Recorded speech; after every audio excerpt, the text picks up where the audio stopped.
Assalamualaikum warahmatullahi wabarakatuh. Perkenalkan, nama saya Emi Mulyani dari kelompok 2. Saya akan membahas mengenai pengembangan paragraf dan akan dilanjutkan oleh teman sekelompok saya, yaitu Arif Abdillah Agus. Yang pertama, pengertian paragraf. Paragraf adalah bagian-bagian teks atau bacaan yang terdiri atas kalimat-kalimat yang saling berhubungan satu sama lain yang membentuk sebuah gagasan. Dengan kata lain, kalimat-kalimat tersebut merupakan unsur pembentuk paragraf. Paragraf sama juga dengan alinea, yakni kesatuan pikiran dari beberapa kalimat yang bertalian untuk membentuk sebuah gagasan. Syarat-syarat pembentukan paragraf. Yang pertama, kepaduan paragraf atau kohesi, yaitu mampu merangkai kalimat sehingga saling berkaitan satu sama lain menjadi kalimat yang logis dan serasi. Contohnya, remaja mempunyai banyak potensi untuk dikembangkan. Remaja terkadang tidak menyadari bahwa ia memiliki banyak kelebihan yang bisa digali dan diberdayakan guna menyongsong masa depan. Kalimat yang dirangkai pada paragraf tersebut yaitu kata remaja. Remaja di sini dikembangkan sehingga menjadi kalimat yang berhubungan satu sama lain, menjadi logis dan serasi. Syarat yang kedua yaitu kesatuan paragraf. Yang dimaksud kesatuan di sini yaitu tiap paragraf hanya mempunyai satu pokok pikiran. Paragraf dianggap kesatuan jika kalimat dalam paragraf tidak keluar dari topik atau relevan dengan topik. Contohnya, PBB menetapkan 12 Agustus sebagai Hari Remaja Internasional. Pencetus gagasan ini ialah para menteri sedunia yang menangani masalah remaja di Portugal tahun 1998. Tujuannya guna memicu kesadaran remaja untuk memahami masalah sosial, budaya, lingkungan hidup, pendidikan, dan kenakalan remaja. Paragraf tersebut sudah dianggap sebagai kesatuan paragraf karena ide pokoknya yaitu PBB menetapkan 12 Agustus sebagai Hari Remaja Internasional. Kalimat selanjutnya saling berkaitan dengan topik tersebut. Yang ketiga yaitu kelengkapan paragraf. Paragraf dikatakan sudah lengkap jika terdapat kalimat penjelas yang lengkap untuk menunjukkan ide pokok atau kalimat utama. Ciri-ciri kalimat penjelas berisi penjelasan berupa rincian, keterangan, contoh, dan lain-lain. Kedua, pengembangan paragraf. Perlu kita ketahui bahwasanya pengembangan paragraf memegang peranan penting dalam proses menulis, karena mengarang adalah proses dari mengembangkan kalimat topik. Metode-metode dalam pengembangan paragraf yang pertama yaitu cara definisi. Cara definisi adalah pengembangan paragraf melalui pengungkapan, penjelasan atau pengertian dari suatu masalah yang dibicarakan serta diungkapkan dari berbagai sudut pandang. Kata-kata yang merupakan pengembangan paragraf cara definisi yaitu kata adalah, ialah, yaitu. Kedua, cara analogi. Cara analogi adalah bentuk pengungkapan suatu objek yang dijelaskan dengan objek lain yang memiliki satu kesamaan atau kemiripan. Biasanya dilakukan dengan bantuan kiasan. Kata-kata kiasan yang digunakan yaitu kata ibaratnya, seperti, dan bagaikan. Yang ketiga, cara contoh-contoh. Cara contoh-contoh di sini disajikan sebagai gagasan penjelas untuk mendukung atau memperjelas gagasan umum agar mudah dipahami oleh pembaca. Kata-katanya yaitu seperti, misalnya, contohnya, dan lain-lain. Yang keempat, cara sebab akibat atau kausalitas. Cara sebab akibat ini dilakukan dengan menyajikan akibat sebagai gagasan pokok utama diikuti dengan penyebab sebagai gagasan penjelas, ataupun sebaliknya. Kata-kata yang digunakan yaitu padahal akibatnya oleh karena itu dan karena. Yang kelima, cara perbandingan. Cara perbandingan di sini merupakan sebuah pengembangan paragraf yang dilakukan dengan membandingkan guna memperjelas suatu paparan.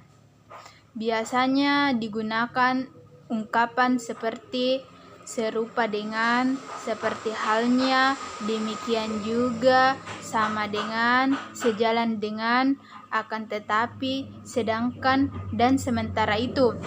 Model pengembangan paragraf. Paragraf yang diuraikan dan dikembangkan oleh pengarang atau penulis harus variatif. Beberapa model pengembangan paragraf yang pertama yaitu pengembangan alamiah. Pengembangan paragraf secara alamiah adalah paragraf yang dikembangkan berdasarkan urutan waktu yang bersifat kronologis. Pengembangan ini dilakukan dengan menjelaskan pikiran utama dengan urutan ruang atau urutan waktu.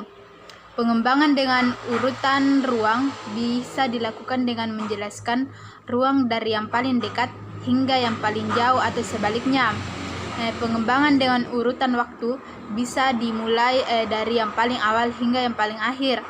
Paragraf dengan pola pengembangan alamiah biasanya digunakan pada paragraf naratif atau prosedural. Yang kedua, pengembangan deduksi-induksi. Pengembangan paragraf dengan model deduksi yaitu dimulai dari suatu gagasan yang bersifat umum dan diikuti dengan perincian-perincian yang sifatnya khusus dan terperinci. Pola pengembangan paragraf deduksi yaitu dibagi menjadi dua. Yang pertama, silogisme, yaitu penalaran yang didasarkan pada dua premis sebagai data, yaitu premis umum dan premis khusus. Dari kedua premis ini dirumuskan kesimpulan. Contohnya, premis umum, guru yang baik tidak menerima uang suap. Premis khusus, Nyonya Rohmi guru yang baik. Kesimpulannya, Nyonya Rohmi tidak menerima uang suap. Yang kedua yaitu entimen. Entimen adalah silogisme yang diperpendek. Contohnya, contoh silogisme tadi diperpendek menjadi Nyonya Rohmi tidak mau menerima uang suap karena ia guru yang baik. Sebaliknya, yang dimaksud dengan pengembangan paragraf dalam model induksi adalah pengembangan yang dimulai dari hal-hal yang sifatnya khusus, mendetail, terperinci, menuju ke hal-hal yang bersifat umum. Pola pengembangan paragraf induksi dibagi menjadi beberapa bagian. Yang pertama, generalisasi, yaitu proses penalaran yang menggunakan beberapa pernyataan yang mempunyai ciri-ciri tertentu untuk mendapatkan kesimpulan yang bersifat umum.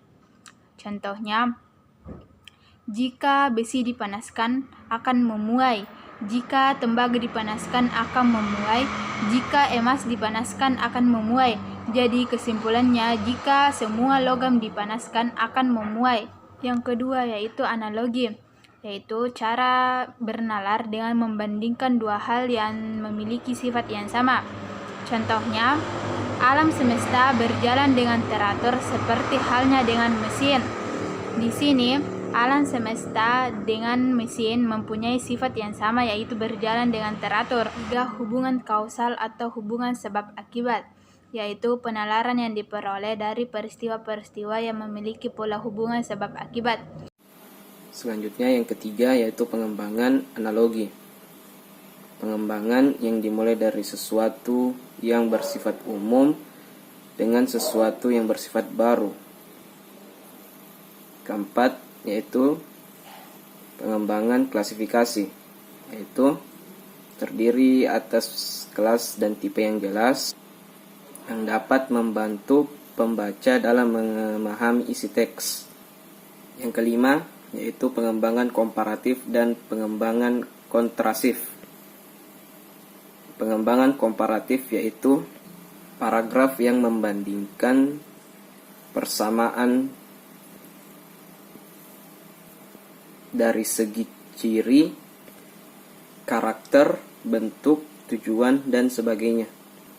Sedangkan kontrasif merupakan kebalikan dari komparatif, yakni paragraf yang dikembangkan dengan cara membandingkan dimensi-dimensi perbedaannya. 6. Yaitu pengembangan sebab akibat. Pengembangan ini biasa juga disebut dengan pengembangan yang sifatnya rasional, karena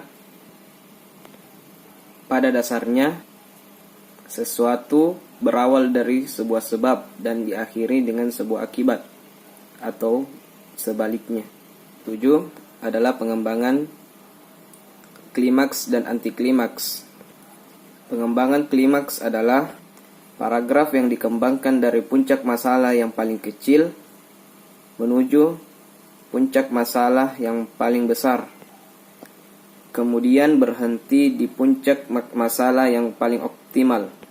Sedangkan pengembangan antiklimaks adalah paragraf yang pengembangannya masih diteruskan ke dalam tahap penyelesaian yang selanjutnya.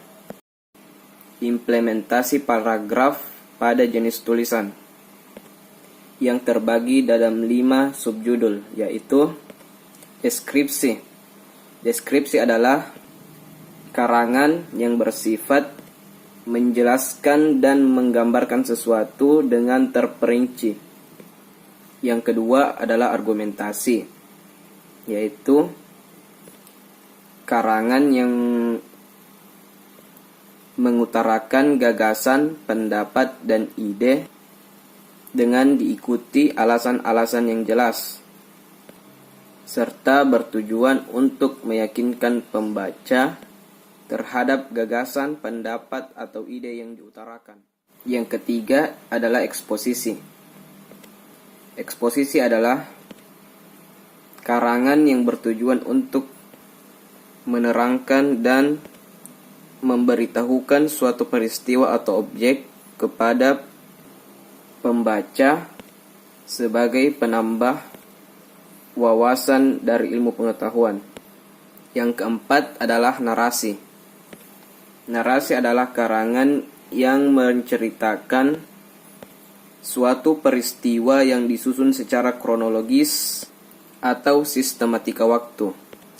Wacana narasi disebut juga karangan kisahan karena isinya menceritakan suatu peristiwa atau kisah seseorang. Yang kelima adalah persuasi. Persuasi adalah karangan yang bersifat mengaruhi, mengajak, dan menganjurkan sesuatu pada pembaca untuk bertindak sesuai harapan yang diinginkan penulis. Yang selanjutnya adalah jenis-jenis paragraf. Jenis-jenis paragraf terbagi atas 4, yaitu yang pertama paragraf deduktif. Paragraf deduktif adalah paragraf yang gagasan utamanya terletak di awal paragraf.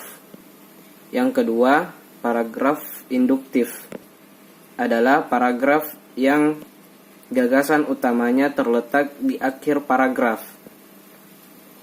Yang ketiga adalah paragraf campuran. Paragraf campuran ini adalah paragraf yang gagasan utamanya terletak di awal dan di akhir paragraf. Yang keempat adalah paragraf deskriptif atau naratif atau tersebar, adalah paragraf yang kalimat utamanya tersebar pada semua kalimat, atau dengan kata lain, paragraf ini tidak memiliki kalimat utama karena semua kalimatnya merupakan kalimat penjelas. Itulah tadi pembahasan materi dari kelompok kami. Kurang lebihnya mohon dimaafkan. Wabillahi taufiq wal hidayah. Wassalamualaikum warahmatullahi wabarakatuh.